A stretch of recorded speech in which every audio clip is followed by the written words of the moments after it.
Bismillahirrahmanirrahim. Assalamualaikum warahmatullahi wabarakatuh. Waalaikumsalam warahmatullahi wabarakatuh. Alhamdulillahirabbil alamin. Allahumma shalli ala Muhammad wa alihi washabihi ajmain.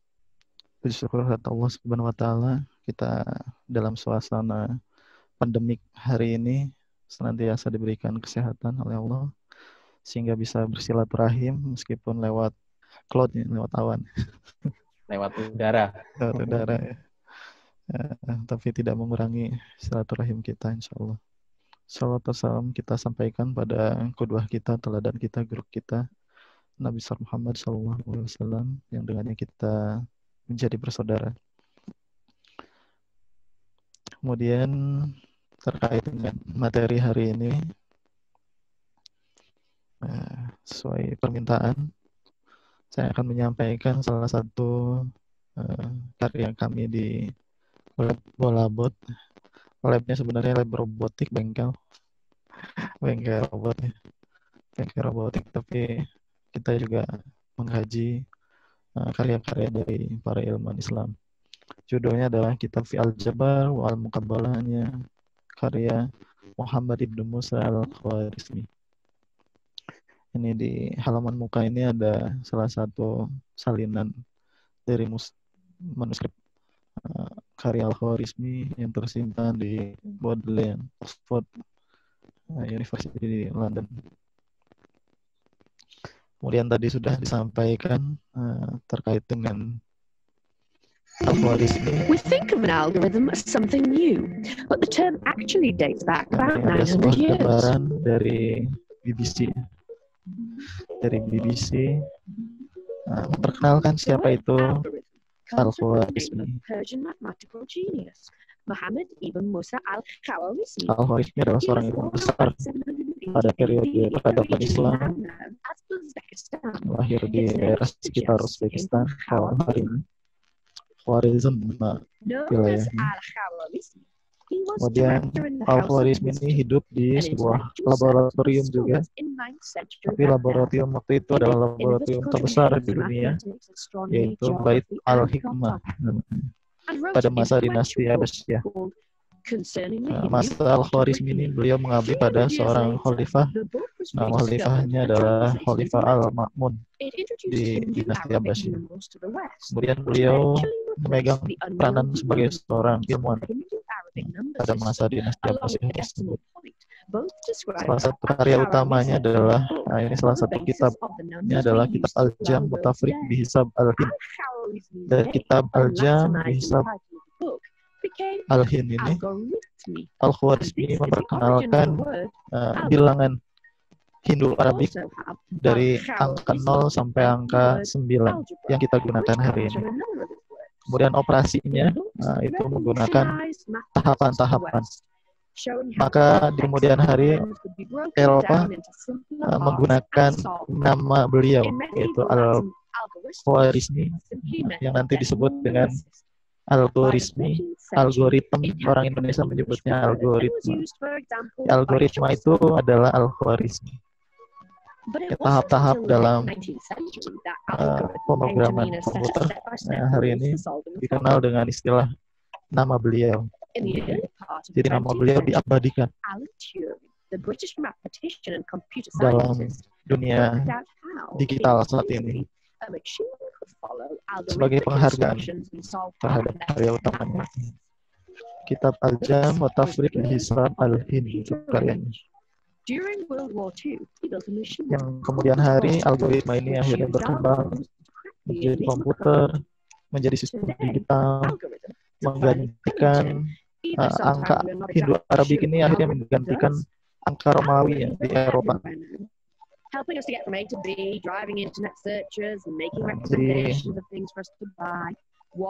angka Romawi yang sulit kemudian digantikan oleh angka Arab dari 0 sampai 9. Kemudian Eropa mengenal bilangan angka 0 akhirnya.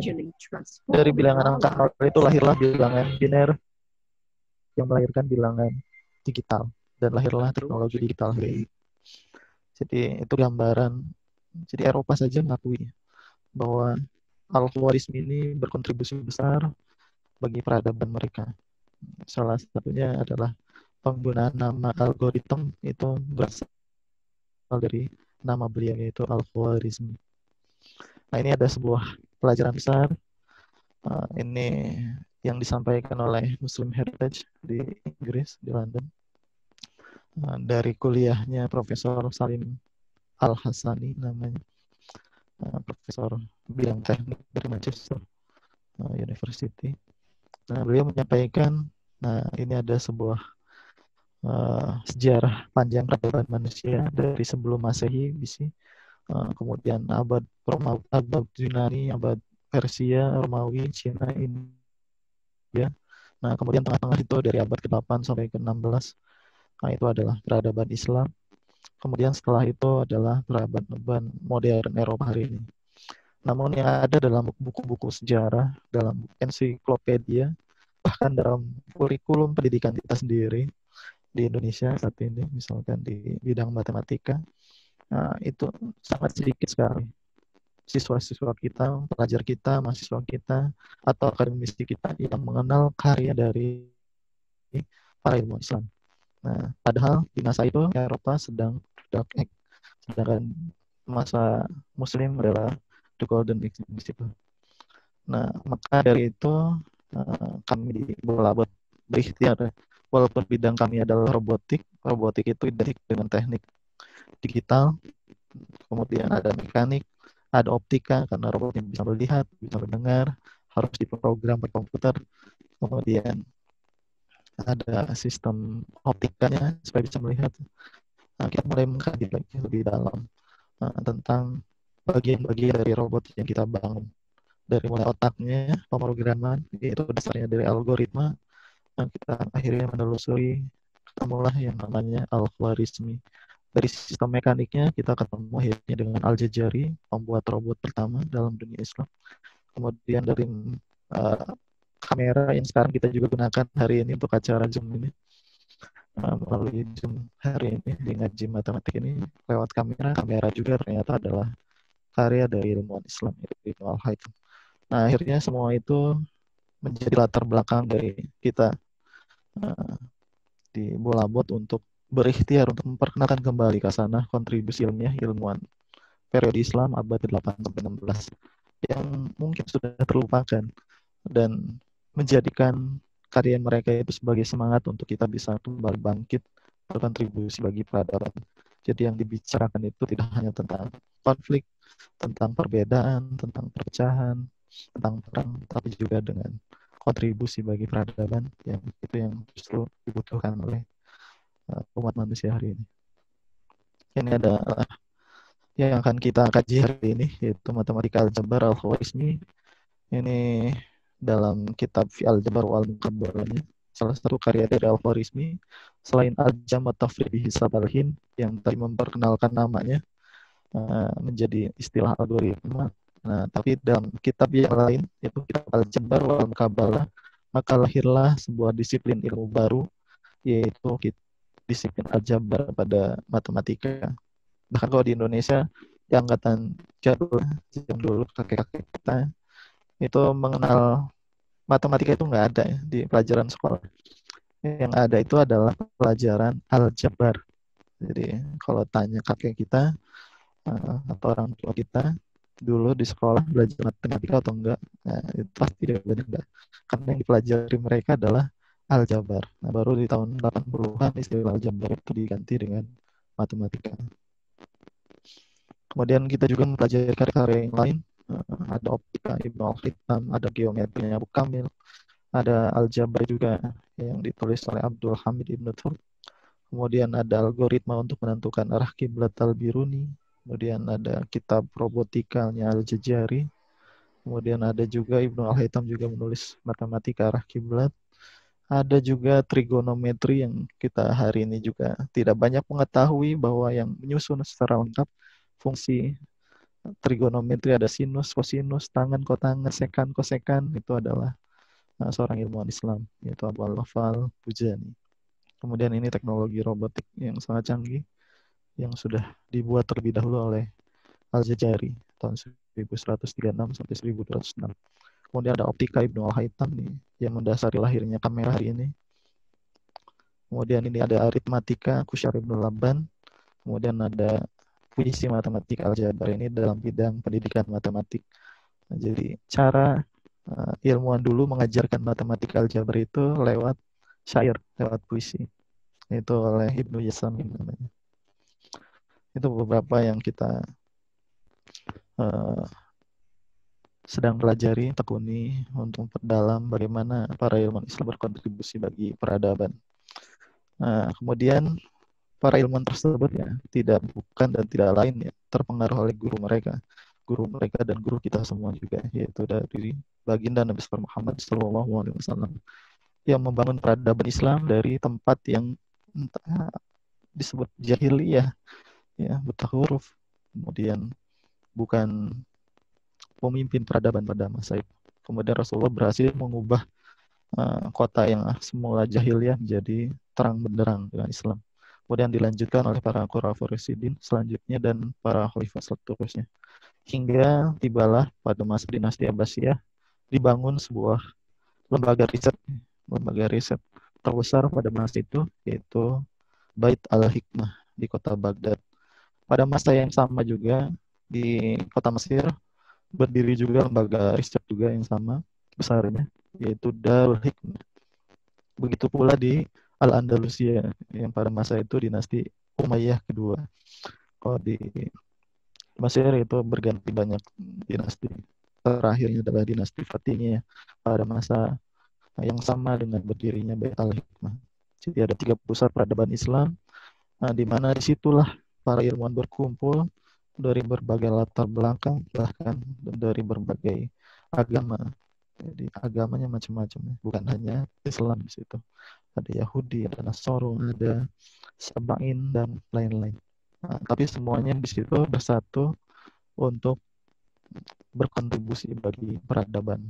Jadi yang saya ingin tekankan di sini adalah para ilmuwan pada periode Islam. Jadi belum tentu semua ilmuwan itu adalah beragama Islam, tapi juga ada agama yang lain juga yang berkontribusi besar juga bagi peradaban pada saat itu. Nah, ini adalah labnya. Nah, ini Smart City Negeri 1001 Malam, ya bukan dongeng tapi benar adanya, yaitu kota Baghdad pada masa dinasti Abbasiyah. Kemudian ini kegiatan di laboratoriumnya, yaitu Bait al-Hikmah. Ini gambaran-gambaran ini tersimpan dalam sebuah manuskrip yang tersimpan di Vatikan Apostolik. Ada di Vatikan gambar-gambar seperti ini. Kemudian kita juga mengenal di tahun 1206 ini Al-Jazari karyanya sudah bisa mencapai puncak teknologi, yaitu bisa membangun sebuah sistem robotik yang otomatis. Jadi ada alat bantu tuang untuk wudhu, sultan dan seterusnya. Kemudian juga membangun pompa air yang kita kenal sekarang dengan sistem engkolnya. Dan sistem engkol ini sekarang kita gunakan juga dalam kendaraan bermotor. Hampir tidak ada kendaraan bermotor hari ini yang tidak menggunakan sistem engkol. Dan penemu sistem engkol ini adalah Al-Jazari. Kemudian dalam bidang matematika, kita mengenal nama besar yaitu Al-Khwarizmi.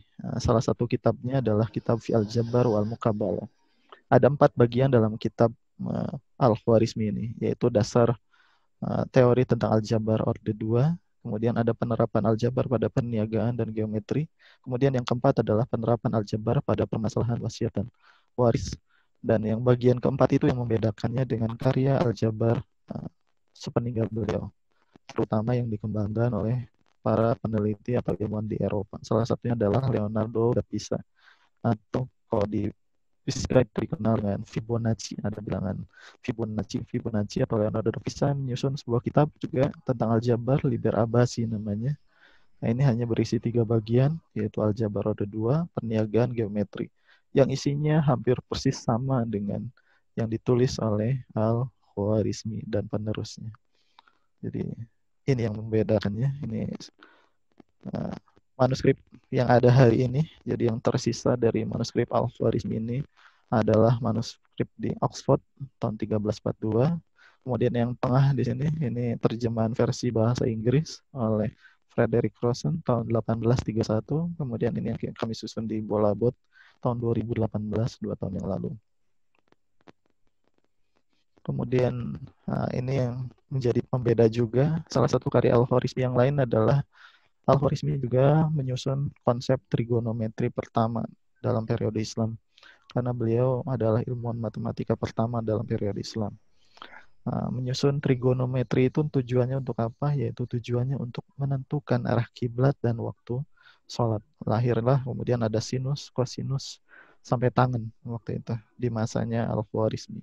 Kemudian dilanjutkan lagi perjuangan beliau oleh para ilmuwan Islam selanjutnya, yaitu Abu Al-Wafa Al-Buzani, Abu Nasr, Mansur ibn Iraq, dan Abu Rayhan Al-Biruni, kemudian melahirkan trigonometri yang kita kenal hari ini di bidang bola dan bidang datar. Tapi bidang bola kalau di kurikulum pendidikan matematik itu jarang sekali dipelajari. Padahal ilmuwan Islam itu mempelajari trigono itu adalah untuk menentukan arah kiblat dan waktu sholat bola bumi. Jadi bukan bidang datar. Bidang datar itu kasus khusus dari trigonometri bidang bola. Ketika ukurannya kita persempit, perkecil, maka lahirlah trigonometri bidang datar. Tapi awalnya yang dikembangkan adalah trigonometri bola. Kemudian ini pusat peradaban Islam selanjutnya setelah Bait al-Hikmah hancur oleh Hulagukan, tentara Mongol. Dalam kisahnya hancur total. Kota Baghdad beserta dengan khalifahnya pada saat itu tahun 1258 itu hancur secara total. Tapi dunia Islam tidak hancur. Dunia Islam di pusat peradaban Islam itu ada 3 pada masa itu, yaitu ada di Mesir, ada di Al-Andalusia, dan ada di Baghdad. Yang hancur itu hanya Baghdad. Yang hancur itu hanya Baghdad. Jadi peradaban Islam pada saat itu tidak hancur, termasuk ilmu juga.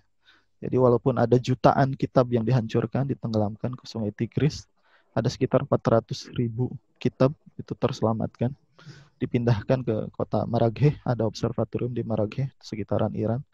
Kemudian berkembang juga di situ. Salah satu ilmuannya di situ adalah Nasir al-Din al-Tusi. Kemudian berpindah lagi peradaban Islam pada masa dinasti ini dipimpin oleh Ulugh Beg, ini di Samarkand. Kemudian mendirikan madrasah dan observatorium. Observatorium dan madrasah di sini bukan hanya untuk pengamatan astronomi, tapi menjadi pusat peradaban juga. Jadi lahir berbagai kitab bidang matematik, bidang sains, termasuk bidang teknik juga adalah banyak di observatorium dan di madrasah.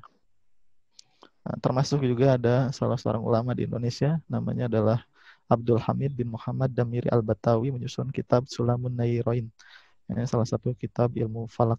Nah, beliau itu mendasarkan datanya itu berdasarkan Jis Sultani yang ditulis oleh Ulugh Beg di Samarkand.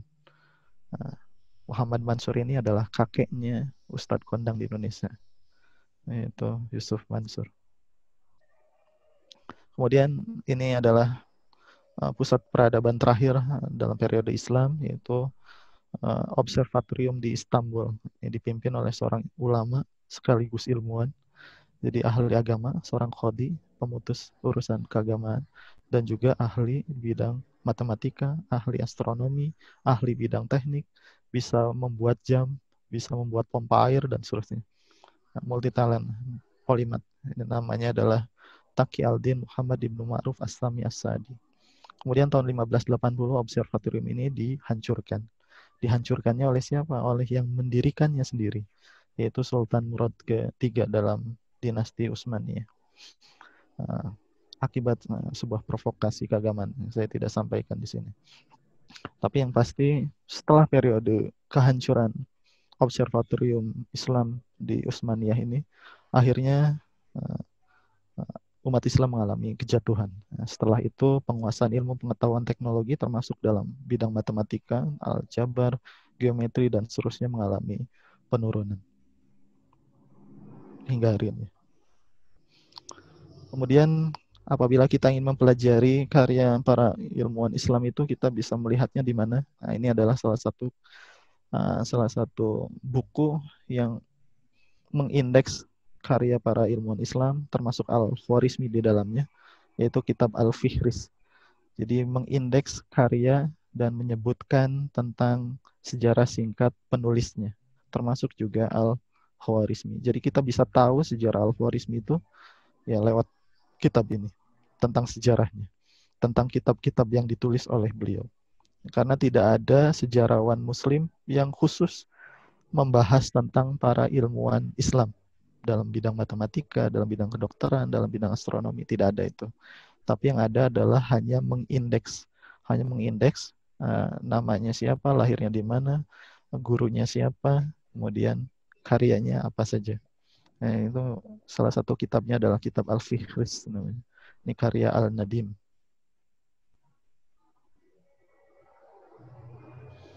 Kemudian kita bisa mendapatkan sejarah Al-Khwarizmi ini ada di chapter ke-7 dalam kitab Al-Fihris. Ini selain Al-Khwarizmi, seluruh ilmuwan-ilmuwan Islam pada masa itu juga tercatat dalam kitab ini, dalam berbagai bidang. Ya, salah satunya Al-Khwarizmi. Nah, selain kitab Al-Fihris juga ada Tarikh Al-Hukama. Ini karya Al-Kifti. Kalau ini tadi sampai tahun 1932, meninggal tahun 998. Ini seorang sejarawan, Al-Nadim ini. Kemudian Al-Kifti ini lebih lengkap karena usia hidupnya tahun 1172, meninggal tahun 1248. Jadi ilmuwan-ilmuwan yang di bawah tahun 1200 seluruhnya tercantum oleh Al-Kifti. Sedangkan dalam kitab Fihris hanya di bawah tahun 1000 yang tercantum di dalamnya. Ya, karena sudah keburu meninggal Al-Kiftinya. Kemudian ada juga Tabaqat Al-Umam karya Said Al-Andalusi. Ini juga merangkum para ilmuwan, nama-namanya berserta dengan karya-karyanya. Ada juga karya Ibnu Khalikan, Wafayat Al-A'yan wa Anba Abna Zaman. Ini karya Ibnu Khalikan. Ini juga di bawah tahun 1282. Semua ilmuwan tercatat dalam kitab ini. Kemudian kalau versi modern, kita bisa memperolehnya di mana secara lengkap. Nah, ada sebuah website dari Jerman, namanya adalah ISMI, Islamic Scientific Manuscript Initiative. Nah, lewat website ISMI ini kita tinggal mengetik nama ilmuwan, maka akan muncul karya-karya dari ilmuwan tersebut. Nah, misalkan kita ketik Banu Musa, Ibnu Sakir, maka nanti akan muncul karya dari Banu Musa Ibnu Sakir beserta dengan kitab-kitab yang ditulisnya, beserta juga dengan tempat di mana manuskrip itu ada sekarang. Jadi kalau di Balabot kita bisa melakukan penelusuran literatur, kita bisa mencari literatur itu dari mana ya, dari website ini, dari website ISMI. Jadi kita searching secara online dan open source juga. Kemudian kita ketik saja nama ilmuwannya siapa, kemudian akan muncul kitabnya apa saja dan posisinya saat ini ada di mana saja, di museum mana saja yang bisa kita akses.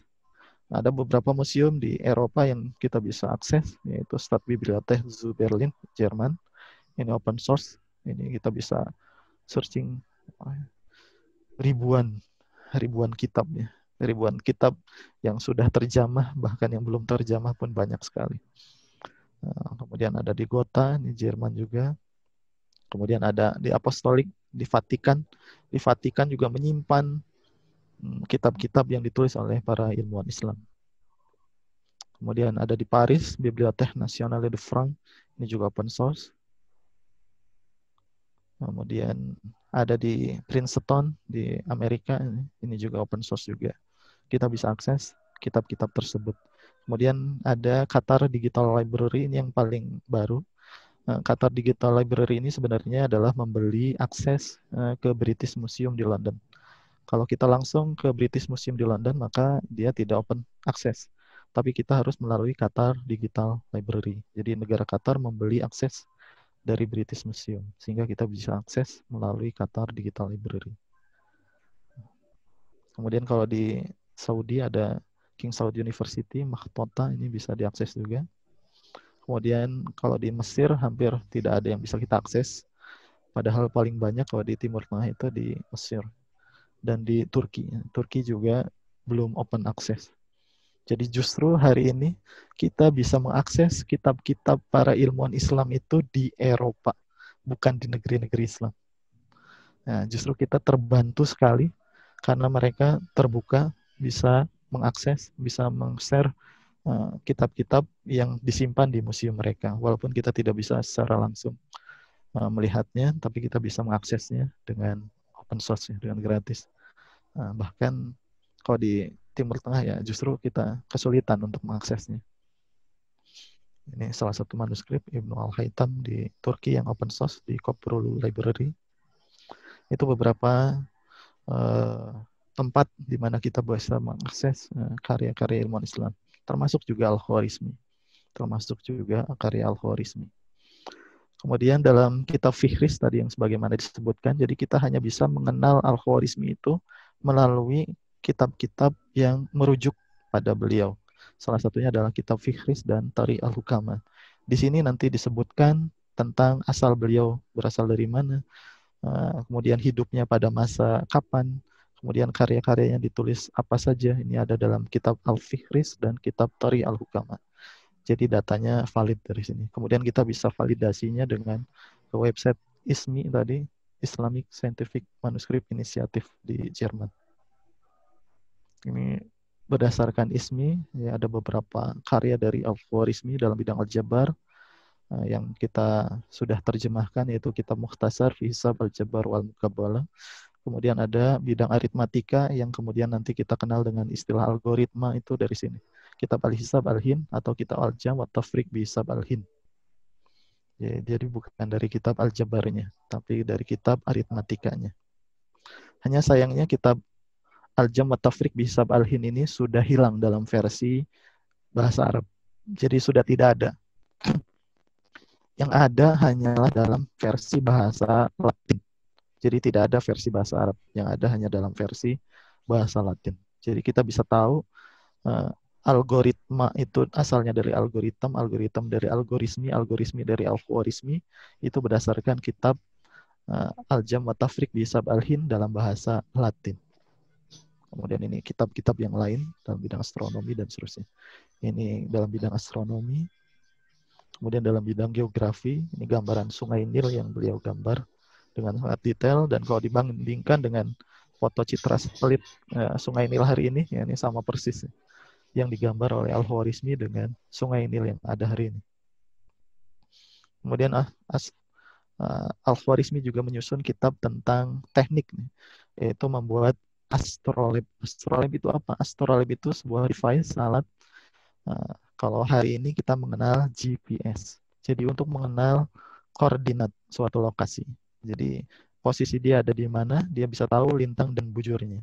Dari koordinat lintang dan bujur, kemudian nanti dikonversi untuk memperoleh arah kiblat, waktu sholat, pergantian bulan, dan seterusnya.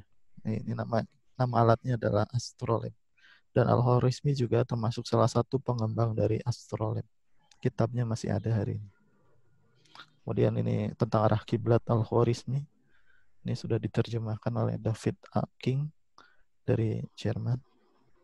Kemudian ini salah satu kitabnya yang tersisa dalam bahasa Latin yang tadi Algoritmi de Numero Indorum.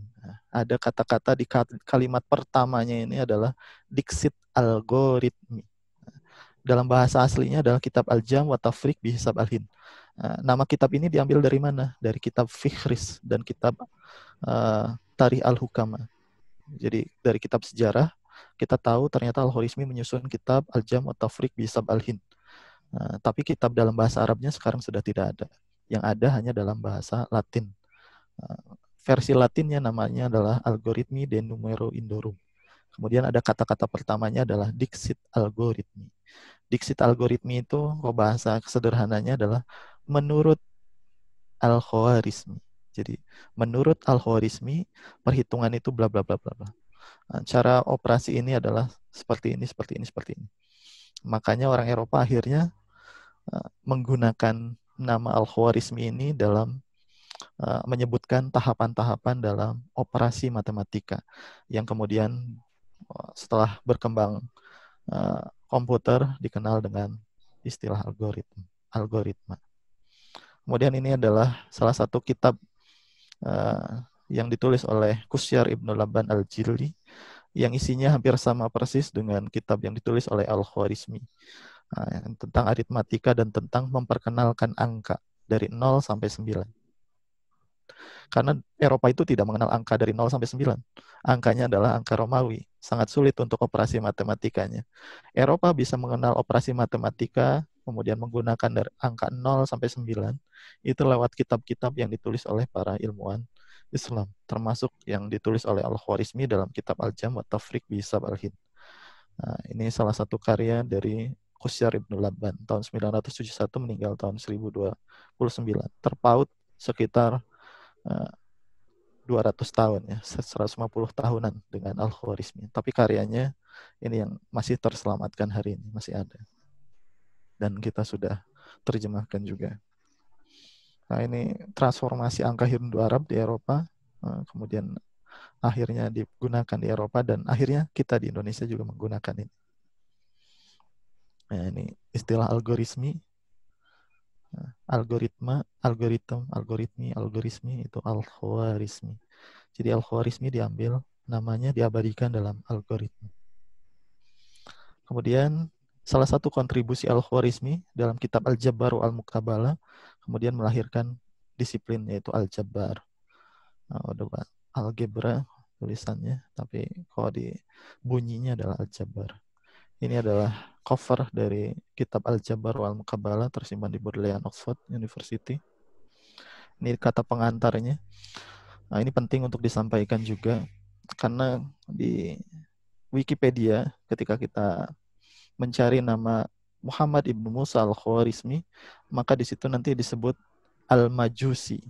Nah, ini yang harus kita luruskan. Karena Al-Khwarizmi ini adalah seorang Muslim. Nah, ini tercermin dari apa? Dari kata pengantarnya. Bismillahirrahmanirrahim. Kemudian di sini juga beliau mengucapkan hamdalah, mengucapkan sholawat ke atas Nabi, dan menyampaikan bahwa kitab yang ditulisnya ini diperuntukkan atau dipersembahkan kepada khalifahnya pada saat itu yaitu Khalifah Al-Ma'mun. Kemudian dalam kitab Al-Khwarizmi juga menyebutkan sekitar 7 kali nama seorang imam mazhab, yaitu Imam Mazhab Abu Hanifah.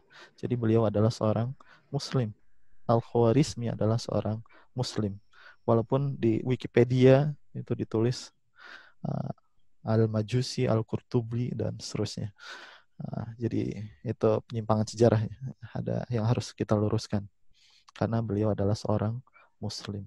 Dan salah satu bab dalam kitab Al-Jabbar wal Muqabalah itu tadi juga sudah disampaikan. Bagian setengah terakhirnya itu adalah membahas tentang penerapan Al-Jabbar pada permasalahan wasiat dan waris berdasarkan syariat Islam. Jadi nggak mungkin beliau beragama Majusi.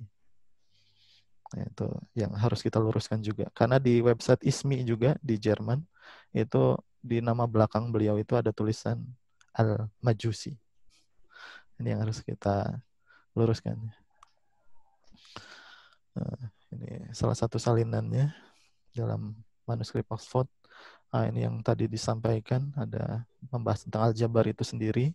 Kemudian ada bab Al-Misaha tentang geometri. Kemudian ada aplikasi Al-Jabbar pada permasalahan wasiat dan waris, kitab Al-Wasaya mengikuti mazhab Abu Hanifah. Ini disebut sampai 7 kali dalam kitabnya.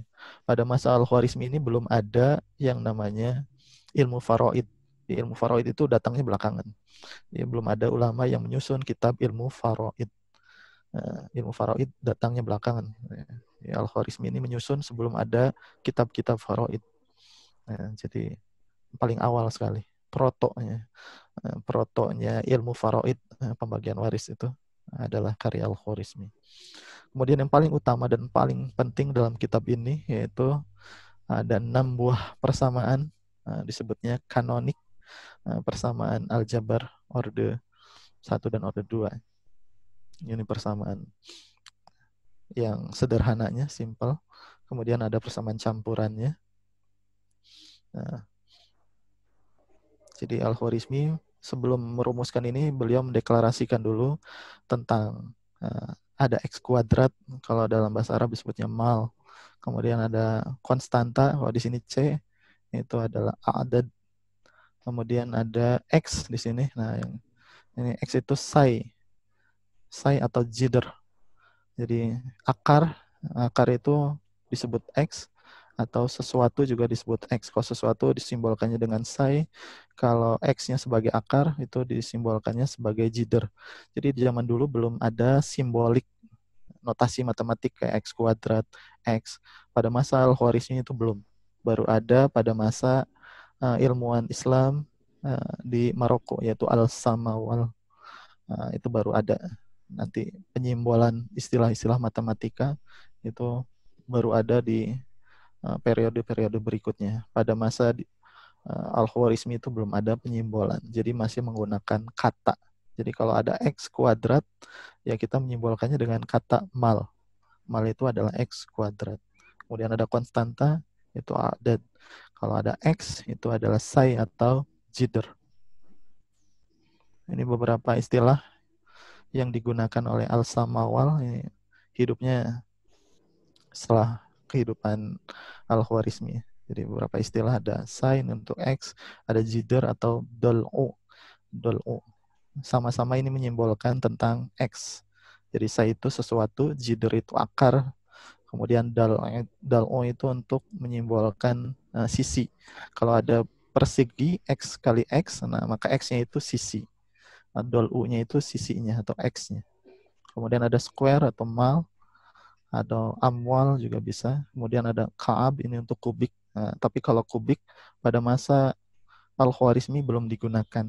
Nah, baru digunakan oleh murid beliau, yaitu Abu Kamil Sujah Ibnu Aslam. Hidupnya setelah beliau. Salah satu murid dari Al-Khwarizmi, meskipun tidak bertemu secara langsung, tapi beliau adalah menyusun ulang karya-karya dari Al-Khwarizmi dalam kitab-kitabnya. Namanya adalah Abu Kamil Sujah Ibnu Aslam Al-Misri Al-Hasib. Jadi kalkulatornya negeri Mesir, salah seorang murid dari Al-Khwarizmi. Nah, sudah sampai pada kubik kalau Abu Kamil. Sedangkan Al-Khwarizmi hanya baru persamaan orde 2 kuadrat saja. Kemudian ini yang kita pelajari di sekolah di tingkat SMP kalau masalahnya, yaitu persamaan rumus ABC ini yang sering kita kenal. Min B plus minus akar B kuadrat min 4AC dibagi 2A. Rumus yang populer sekali. Cuma kita tidak pernah tahu ternyata rumus itu adalah rumus yang diperkenalkan oleh Al-Khwarizmi. X kuadrat ditambah 10X sama dengan 39. Ini contoh yang diperkenalkan oleh Al-Khwarizmi untuk tipe persamaan AX kuadrat tambah BX sama dengan C. Maka nanti solusi secara rumusnya, rumus ini juga diperkenalkan oleh Al-Khwarizmi, hasilnya adalah 3. Nah, kemudian ini yang tidak kita dapatkan di sekolah dulu. Al-Khwarizmi menggunakan 2 metode dalam menjelaskan tentang aljabarnya. Yang pertama adalah tentang menggunakan formulasi matematik pakai rumus. Rumusnya sama seperti yang kita gunakan, yaitu rumus ABC di sekolah. Nah, tapi ada metode lain yang tidak diperkenalkan hari ini di sekolah, yaitu metode geometri. Jadi kalau ada X kuadrat ditambah 10X sama dengan 39, itu Al-Khwarizmi membuat X kuadrat itu menjadi persegi X dikali X, jadi X kuadrat. Kemudian 10X-nya di sini, nah ini metode pertama, geometri pertama, nanti ada geometri keduanya. 10X-nya ini dibagi menjadi 4 bidang tambahan. Ya ini. 10X dibagi 4, maka hasilnya adalah di sini masing-masing adalah 2,5. 5/2X, 5/2X, 5/2X, 5/2X. Sisi ini adalah X, kemudian sisi yang pendeknya di sini adalah 5/2. Nah, maka ketika ada 5 bidang ini digabungkan semua, artinya adalah X kuadrat ditambah 10X. Hasilnya adalah 39. Berarti luas bidang ini, yang 5 bidang ini adalah 39. Kemudian bidang di sudut-sudutnya, jika kita jumlahkan lagi, ini adalah 5/2, ini 5/2, hasilnya adalah 25/4. Ini juga 25/4. Digabungkan semua, maka totalnya adalah 25/4 dikali 4, ada 4 sisi. 4 sisi sudut. Totalnya ada 25. Kemudian ditambah 39 yang 5 bidang sisanya tadi. 39 ditambah 25 hasilnya adalah 64. Maka sisi ini totalnya luasnya adalah 64. Nah, dari 64 ini sisinya berarti adalah akar dari 64 atau sama dengan 8. Nah, kita di awal tahu Yang pendek ini jaraknya adalah 5/2. Ini adalah 5/2. Ini 2,5 tambah 2,5 hasilnya adalah 5. Maka sisanya X-nya adalah 8 dikurangi 5 adalah 3. Ini cara yang dikemukakan oleh Al-Khwarizmi. Jadi menyusun X sama dengan 8 dikurangi 5 sama dengan 3. Hasil ini sama seperti formulasi matematika yang beliau juga tulis. Kemudian ada cara lainnya, kalau tadi 10X-nya ditambahkan 4 bidang, maka 10X di sini adalah ditambahkan 2 bidang. Maka 10X dibagi 2, maka masing-masing adalah luasnya 5X. Nah, ini sisi ini panjangnya 5, ini X.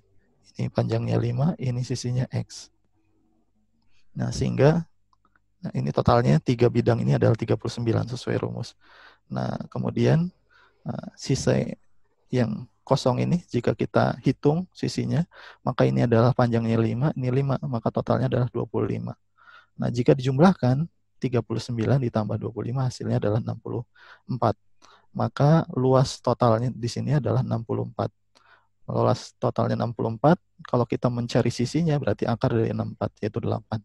Maka kita bisa mencari X. X itu adalah sisi total ini dikurangi 5 hasilnya adalah 3. Ini adalah metode yang diperkenalkan oleh Al-Khwarizmi. Dan metode ini kita tidak dapatkan di sekolah hari ini. Metode geometri, aljabar geometri. Yang kita dapatkan hanya formulasi rumus ABC untuk mencari akar persamaan kuadrat. Nah, ini tersimpan ada dalam manuskrip Al-Khwarizmi Al-Jabar wal Muqabalahnya. Ini untuk tipe pertama, persamaan tipe pertama, yaitu AX kuadrat tambah BX sama dengan C. Kemudian ada tipe kedua, AX kuadrat tambah C sama dengan BX. Sekarang C-nya dipindah ke kiri. BX-nya yang pindah ke kanan. Ini contoh persamaannya. Maka Al-Khwarizmi merubah persamaannya. Nah, hasilnya adalah ada 2 angka, yaitu 7 dan 3. Nah, ini salah satu metode geometrinya, tidak disampaikan di sini. Secara lengkapnya nanti ada dalam kitab bukunya. Kemudian ada yang ketiga, AX kuadrat sama dengan BX, ditambah C juga. Ini nanti menghasilkan persamaan, solusinya berbeda lagi, hasilnya adalah 4. Ini juga nanti sama dengan metode geometrinya. Ini gambaran karya dari Al-Khwarizmi. Ini rangkuman saja. Nah, jadi kita di sini membuat caranya atau membuat analisisnya dari 2 metode Al-Khwarizmi antara persamaan dengan geometrinya, apakah ekivalen atau tidak. Dan ternyata persamaan yang ditunjukkan oleh Al-Khwarizmi dengan geometri yang dibuat oleh Al-Khwarizmi hasilnya adalah ekivalen. Ini terbukti. Rumus ini valid menggunakan geometri. Kemudian contohnya juga berarti valid juga untuk digunakan. Untuk persamaan tipe kedua juga sama. Kita buktikan juga secara geometrinya, analisisnya.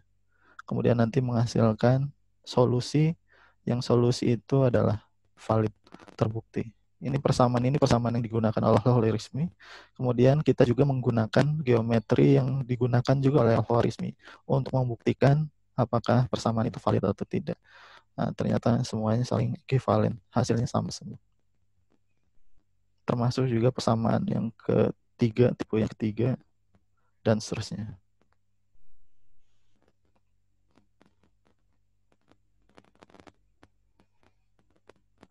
Kemudian ada salah satu bab dalam kitab Al-Jabr wal Muqabalah juga, yaitu bab Al-Misahat namanya. Ini bahas tentang sudut, tentang luas, tentang volume, dan kriteria-kriteria tentang ini segitiga, termasuk siku-siku, termasuk sudut lancip, termasuk sudut tumpul, dan seterusnya. Kemudian untuk lingkaran juga, untuk pi juga nilai pi-nya sekian, mendekati pi hari ini. Kemudian juga ada piramid, mengukur volume piramid yang terpotong. Jadi kalau biasanya 5 terpotong. Ini juga ada dalam kitab beliau. Kemudian ada menghitung sisi persegi dalam sebuah segitiga, ini juga studi kasus yang beliau buat juga. Kemudian yang terakhir adalah karyanya di bidang wasiat dan waris. Di sini tidak disampaikan karena sangat panjang sekali. Kemudian ini adalah beberapa salinan manuskrip yang perlu kita tahu semua. Hari ini manuskrip yang kita gunakan juga ini tahun 1342, ini ada di Oxford. Kemudian ada di Berlin, kemudian ada di Madinah, ini tidak bisa diakses yang di Madinah. Kemudian ada di Tehran, kita bisa akses hanya sebagian kecil, tidak lengkap. Kemudian ada di New York, di Columbia University. Kemudian ada yang versi Latin, ini ditulis oleh Robert Chester tahun 1145.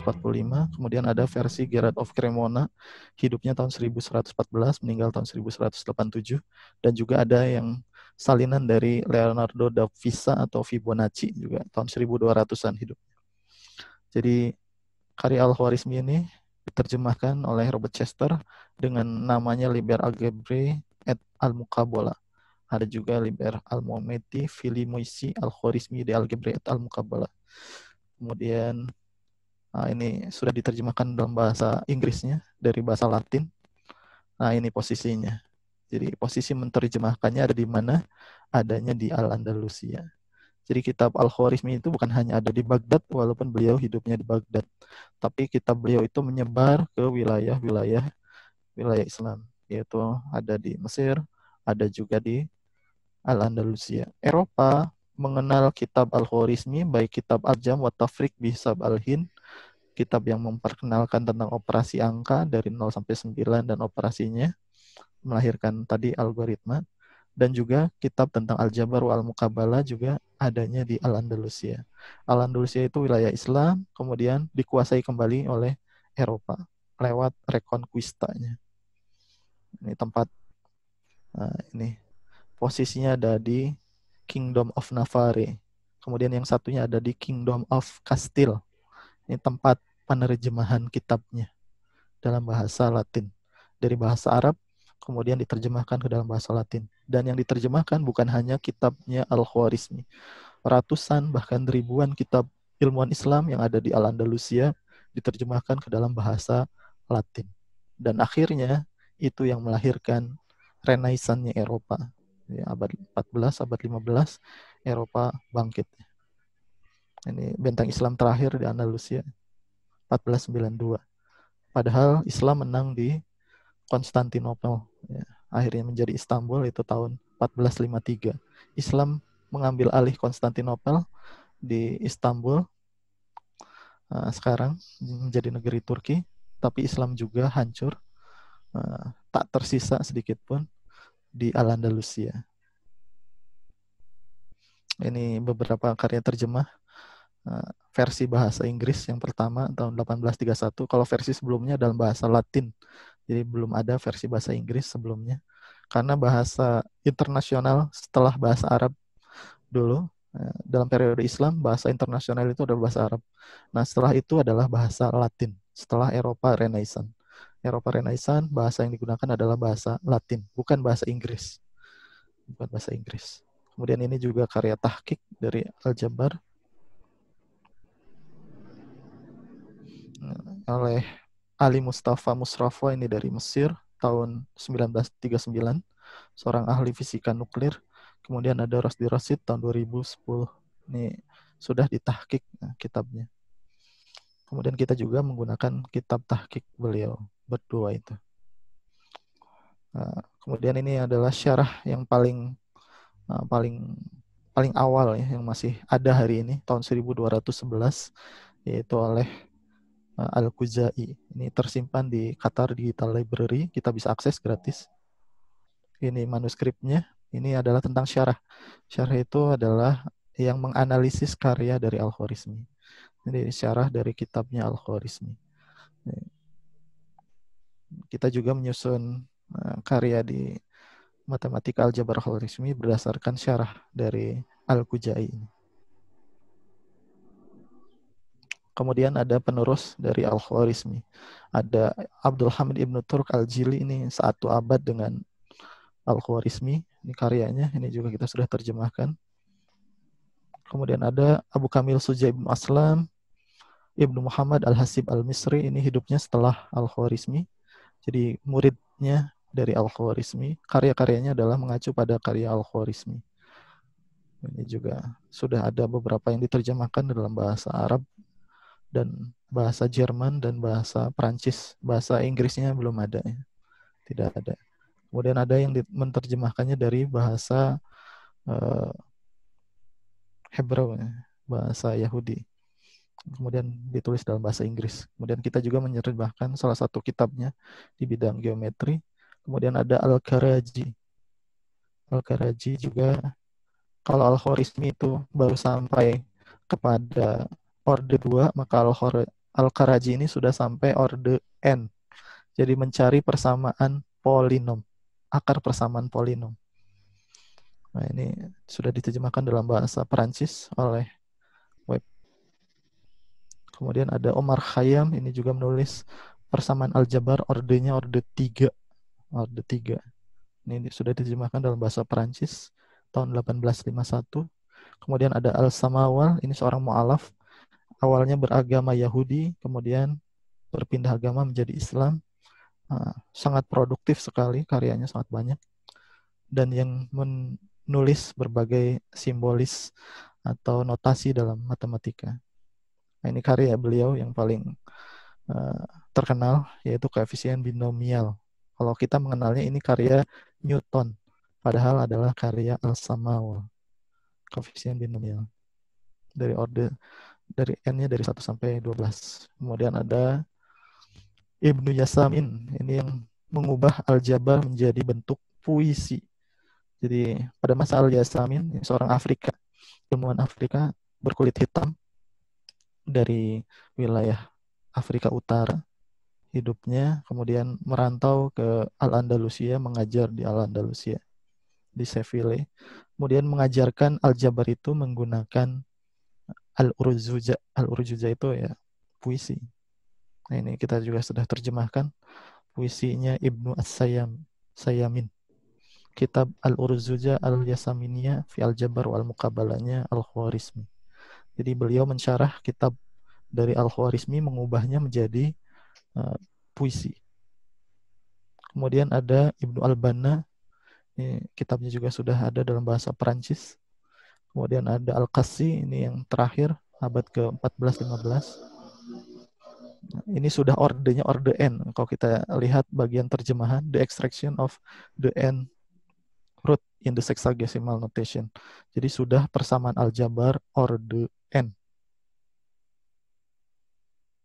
Kemudian penerus Al-Khwarizmi dalam bidang trigonometri.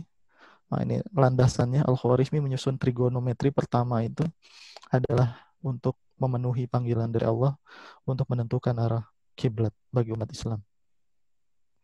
Kemudian kalau di bola bot kita menyusun sebuah alat, ini alat terapan, alat robotik, yaitu alat untuk menentukan arah kiblat dan waktu sholat. Sama seperti yang ada pada handphone kita Android. Jadi di handphone kita di Android itu ada algoritma untuk menentukan arah kiblat. Datanya berdasarkan data GPS, yaitu lintang dan bujur. Nah, algoritmanya yang kita gunakan adalah algoritmanya Abu Rayhan Al-Biruni. Ini salah satu karya yang sudah kita terjemahkan, karya Al-Biruni dalam menentukan arah kiblat. Al-Biruni itu adalah murid dari Abu Nasr Mansur Ibnu Iraq. Abu Mansur Nasr Ibnu Iraq itu salah seorang murid dari Abu Al-Wafa Al-Buzani. Abu Al-Wafa Al-Buzani ini yang menyusun secara lengkap trigonometri yang kita kenal hari ini, yaitu 6 fungsi dasar trigono. Sinus, kosinus, tangen, kotangen, sekan, dan kosekan. Tapi yang pertama kali mengawalinya adalah Al-Khwarizmi. Kalau zaman dulu belum ada GPS, menggunakannya adalah namanya astrolabe. Kemudian ini juga yang harus disampaikan, perhitungan dari Al-Biruni tentang jari-jari bumi. Kalau punya jari-jari berarti buminya adalah bulat, bukan datar. Kemudian Al-Biruni juga menyusun karya untuk mengukur jarak antara dua kota dengan presisi yang sangat tinggi secara hari ini. Ini beberapa karya, kita singkat saja. Kemudian ini alatnya. yang kita bangun di bola bot. Dari algoritma yang ditulis oleh ilmuwan Islam itu kita buat dalam bentuk matematikanya. Dari matematika itu kita rubah dalam bentuk algoritma pemrograman. Kemudian kita masukkan ke dalam mikrokomputernya atau mikrocontroller dari robot yang kita buat. Akhirnya robot ini bisa menunjukkan arah kiblat dan juga waktu sholat berdasarkan algoritma yang ditulis oleh para ilmuwan Islam terdahulu. Ini yang ditulis oleh Al-Biruni. Kemudian ada Abul Wafa Al-Bujani, ini karya terbaru kita juga tentang trigonometri, meneruskan trigonometrinya Al-Khwarizmi. Ini karyanya sangat banyak sekali di bidang geometri, trigonometri, aljabar. Kalau kita kenal rumus-rumus ini, sinus, kosinus, tangan, kotangan dalam bentuk geometri, ini dari kitabnya, Ini kitabnya ada. Ini istilah-istilah dalam bahasa Arab dalam trigonometri.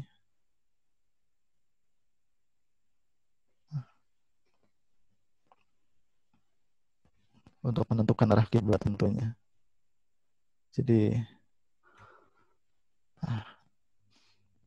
itu yang bisa kita sampaikan hari ini dari karya dari Al-Jabar Al-Khwarizmi.